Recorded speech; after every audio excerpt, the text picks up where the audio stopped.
Eh bien bonjour à tous, comme je vous l'avais dit dans une précédente vidéo, on va faire aujourd'hui une Nintendo 3DS, les premiers modèles. Elle est plutôt en bon état, les charnières sont pas cassées, elle n'a pas trop pris de choc sur les côtés, mais par contre, quand on la branche, hop, eh ben, il se passe rien du tout et elle ne charge pas.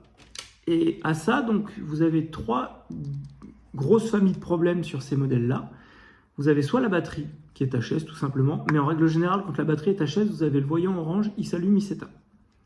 Ensuite, après, vous avez la prise qui a trop de lâche et qui est trop cassée, mais donc dans ces cas-là, quand vous la mettez et en fonction de comment vous tordez, on arrive à avoir quand même une loupiote. Et dans ces cas-là, c'est comme un téléphone, on sait que c'est la prise qui est trop lâche. Et dans ces cas-là, en général, avec une petite épingle, vous arrivez à refaire sortir les deux tétines. Et ça fonctionne plutôt bien en faisant comme ça, sinon après il faut changer la prise.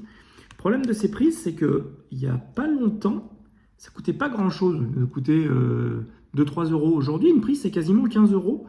Donc, elle est toute sale, je la nettoierai. Et sauf qu'aujourd'hui, voilà, c'est. Oh, la batterie est changée. Voilà, une prise c'est plutôt 15 euros aujourd'hui, donc du coup, ce qui n'y est pas donné. Donc, avant de commander des pièces inutiles, je préfère démonter et regarder. Bon, par contre, l'intérieur n'est pas terrible. Donc, je prendrai du pchit à vitre avec de quoi la nettoyer, parce que c'est pas cool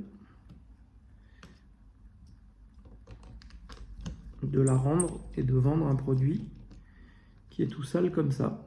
Du coup, pour démonter la 3DS, vous n'avez pas besoin de tournevis de sécurité Nintendo. Un cruciforme suffit, vous avez une petite vis ici, et après du coup vous avez des grandes vis sur tout le tour de la console, plus une là au milieu, hop, qui tiennent la coque.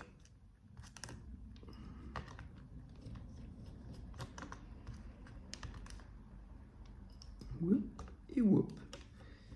Et ensuite, donc, vous levez, donc faut jamais lever côté bouton, vous levez comme un livre ou comme un iPhone, on ouvre comme ça, parce que là après on a du coup nos deux nappes, on a la nappe du bouton L, la nappe du bouton R, hop.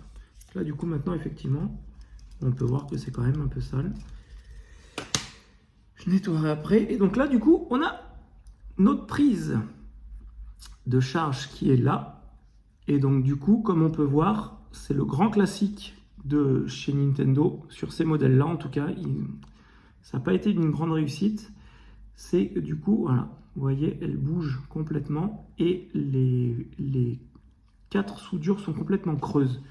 Et voire même, d'ailleurs, en fait, elle tient que par le scotch de dessous, puisque quand on peut voir comme ça, en fait, même les deux attaches qui sont censées les tenir, en fait, sont complètement dessoudées. Du coup, fer à souder, qui est en train de chauffer, je l'avais mis au cas où, un peu d'étain, et là, on va refaire des belles soudures, et après, le problème sera réglé.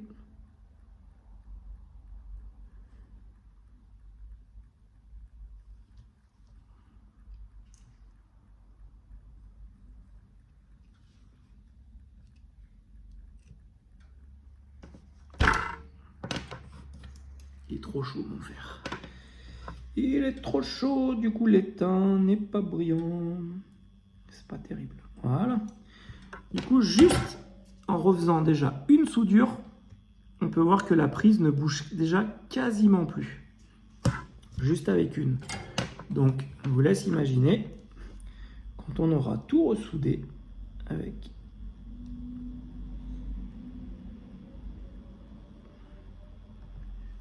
hop.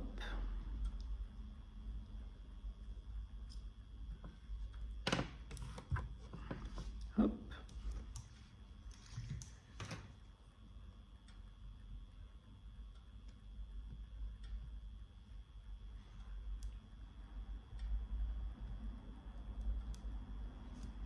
Et hop. Il va falloir que j'investisse un de ces jours dans un autre fer à souder parce que ma panne, elle est en train de s'user fortement et du coup elle est devenue énorme.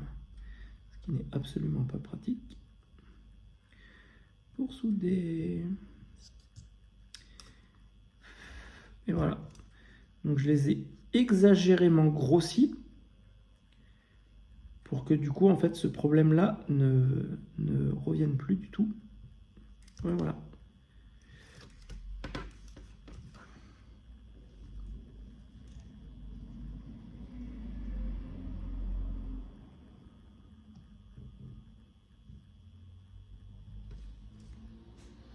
Hop là. Et voilà. Donc là du coup maintenant on a notre prise qui est complètement soudée, qui ne bouge mais alors absolument plus du tout. Et on va pouvoir aller remonter ça sans mettre les vis pour vérifier que notre prise de charge fonctionne. Alors pourquoi je mets comme ça? Parce que sinon après c'est chiant de devoir tenir la batterie à la main.